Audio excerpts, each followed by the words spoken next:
સમાચાર હવે કચ્છથી જ આંતરરાષ્ટ્રીય દરિયાઈ સરહદ પરથી પાકિસ્તાની બોટ પકડી પડાઈ છે। એક બોટ સાથે 9 પાકિસ્તાની પકડી પડાયા હોવાના સમાચાર। ભારતીય કોસ્ટગાર્ડે પેટ્રોલિંગ દરમિયાન આ એક મોટી કાર્યવાહી કરી। ભારતીય સુરક્ષા એજન્સીઓએ શરૂ કરી છે હવે આ કેસમાં ઊંડાણપૂર્વક તપાસ। કયા હેતુથી પાકિસ્તાનીઓ ભારતીય જળ સરહદમાં પ્રવેશ્યા તે મુદ્દે હાલમાં કડક તપાસ થઈ રહી છે। ભારતીય કોસ્ટગાર્ડે પેટ્રોલિંગ દરમિયાન આ એક મોટી કાર્યવાહી કરી છે।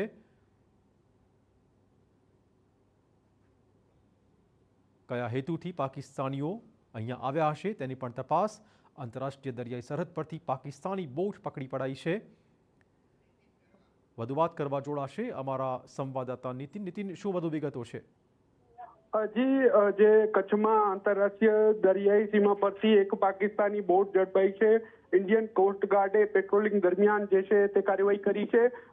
એક પાકિસ્તાની બોટ સાથે 9 જે પાકિસ્તાની ઝડપાયા છે।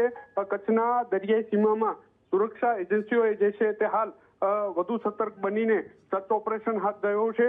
કયા હેતુથી આ પાકિસ્તાનીઓ ભારતીય જળ સીમામાં પ્રવેશ્યા હતા તેને લઈને સુરક્ષા એજન્સીઓએ હાલ તપાસ શરૂ કરી છે। અવારનવાર જે છે તે કચ્છની દરિયાઈ સીમા પરથી જે પાકિસ્તાની માછીમાર ઝડપાતા હોય છે ત્યારે વધુ એક વખત જે આ પાકિસ્તાની બોટ ઝડપાઈ છે તેને લઈને સુરક્ષા એજન્સીઓએ તપાસ હાથ ધરી છે। જી, ધન્યવાદ નીતિન, તમામ જાણકારી બદલ।